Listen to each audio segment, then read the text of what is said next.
Fakta Unik on the Spot kali ini akan mengajak Anda ke sebuah daerah di Turan Malang untuk menelusuri sebuah bangunan yang unik dan megah. Bangunan ini disebut-sebut sebagai Masjid Tiban. Hal ini berlaku lantaran kabarnya masjid ini dibangun oleh jin hanya dalam waktu 1 malam. Bagaimana kisahnya? Berikut pemaparannya yang disajikan khusus untuk Anda.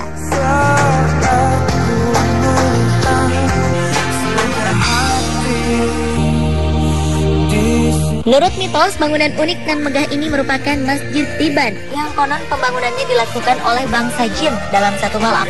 Dinamakan Tiban karena bangunan ini tiba-tiba saja ada. Selain kemunculannya yang tiba-tiba, lokasinya yang berada di daerah pemukiman membuat masjid ini bak istana di tengah perkampungan. Namun faktanya bangunan ini bukanlah sebuah masjid saja. Bangunan ini merupakan kompleks pondok pesantren Biharu Bahri Asali Fadlaili Rohmah atau biasa dikenal dengan Ponpes Diba Al-Fadroh. Kompleks ini dibangun di atas tanah seluas 5 hektar.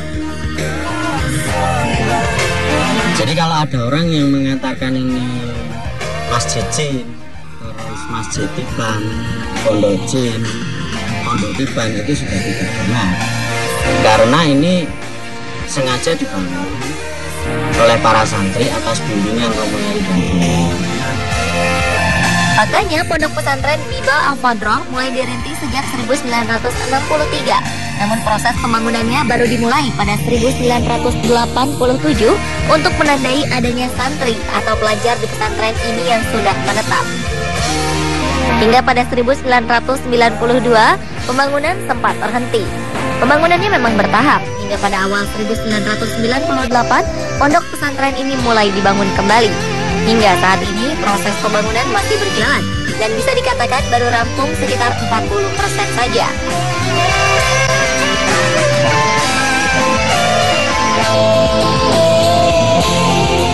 Bangunan di sini ini kan sebenarnya adalah jawaban. Jadi media sebagai media jawaban dari persoalan yang ada. Jadi awal mulanya sebagai berfungsi secara rohani. Jadi Romo-Nyai sebagai arsiteknya, jadi karena yang menentukan tata letak, tata bentuk, tata warna, ini beliau. Kalau sekarang Bunyai, ini berdasar istikharah beliau. Nah, beliau ini istikharah dari apa? Dari masalah yang ada. Pondok pesantren ini merupakan bangunan tanpa perencanaan, rancangan, gambar, dan desain seperti halnya bangunan pada umumnya. Oleh karena itu, wujud bangunan ini tidak memiliki blueprint. Untuk pembangunannya pun tidak menggunakan alat-alat berat dan modern pada umumnya. Para pekerja bangunan ini adalah santri-santri dari pondok pesantren Biba Al-Fadroh.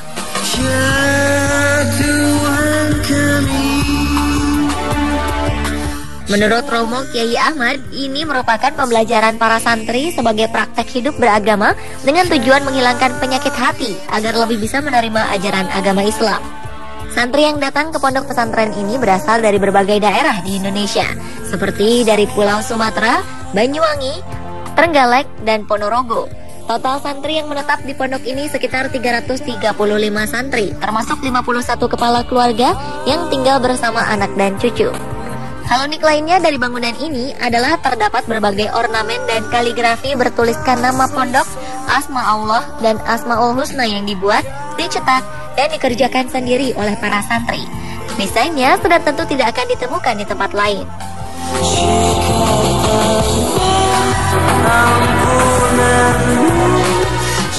Keunikan lain dari bangunan ini adalah letak lantai ruangan yang tidak beraturan. Hal ini membuat para pengunjung akan tersesat dalam mencari jalan. Namun jangan khawatir, karena beberapa papan penunjuk jalan tersedia di sepanjang jalan, baik di dalam maupun di luar bangunan. Pembangunan pondok pesantren ini mengikuti kontur tanah yang berbentuk palung, dan menurut penuturan Pak Ipung dalam pembangunannya, tidak merubah tekstur tanah dan tekstur air, bahkan pohon-pohon yang ada tidak ditebang. Bangunan utama di pondok pesantren ini memiliki 10 lantai dan lift. Arsitektur bangunan yang mengagumkan dapat dilihat mulai dari gapura dan pos depan masjid yang bergaya seperti candi hingga kompleks bangunan utama. Dari pintu masuk kita akan langsung menemukan tempat istirahat pria. Ada hal unik di tempat ini. Di dalamnya terdapat air yang dapat keluar dengan menggunakan alat sensor. Air ini alami, langsung dari sumbernya, tidak dimasak dan merupakan hasil penyulingan. Air ini digunakan untuk membasuh wajah dan dapat diminum. Terdapat beberapa khasiat bagi mereka yang percaya, terutama sebagai pembawa berkah dan baik untuk kesehatan. Di sebelahnya terdapat tempat peristirahatan perempuan. Ruangan ini dihiasi kaligrafi dan ornamen unik. Kedua ruangan ini juga biasanya digunakan santri pasangan suami istri yang tengah bertengkar dan ingin menenangkan hati serta mengintrospeksikan diri. Mereka biasanya datang untuk riyadoh, menetap lebih dari 3 hari dan mengikuti aturan dan tata tertib pondok pesantren. Dari sana kita dapat memasuki ruangan akuarium dengan berbagai koleksi ikan. Tempat ini juga bisa digunakan sebagai tempat riyadoh untuk berdiam diri, menenangkan hati dan mengintrospeksikan diri agar tercipta harmonisasi keluarga. Jika sesuai kontur tanahnya, ketiga ruangan ini berada di lantai 3. Naik ke lantai 4 adalah tempat khusus bagi keluarga Romo Kiai Ahmad untuk menerima tamu. Lantai selanjutnya biasa digunakan untuk ijab kabul dan resepsi pernikahan.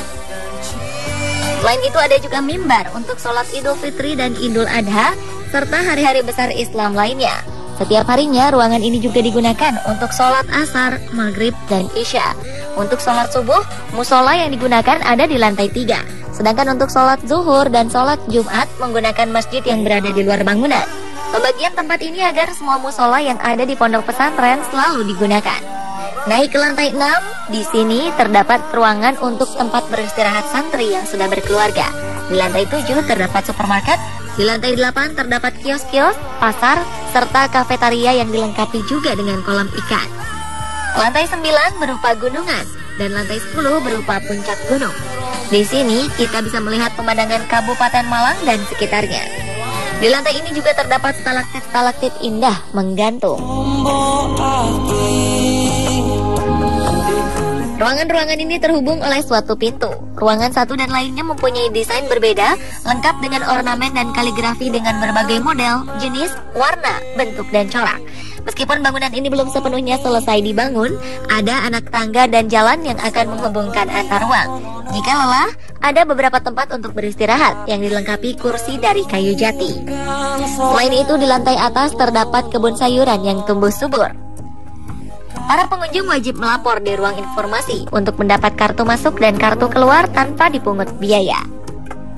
Karena keunikan dan kemegahan bangunan pondok pesantren ini, tak ayal bila pondok pesantren ini sering dikunjungi wisatawan, baik yang ingin menenteramkan hati serta mengintrospeksi diri, atau hanya sekedar mengagumi bangunan unik dan megah ini. Tak jarang pondok pesantren ini juga dijadikan salah satu wisata religi. Menurut penuturan Pak Ipong, pihak pondok pesantren sifatnya menerima. Karena tujuan dibangunnya pondok pesantren ini, selain menerima santri untuk belajar, Romo Kiai Ahmad juga bercita-cita terhadap siapapun yang datang ke sini dan melihat bangunan ini akan tergetar hatinya. Dan akhirnya hatinya terbuka sehingga mendapat hidayah dan petunjuk dari Allah Subhanahu wa Ta'ala, serta penyakit-penyakit hati yang ada di dalam diri hilang.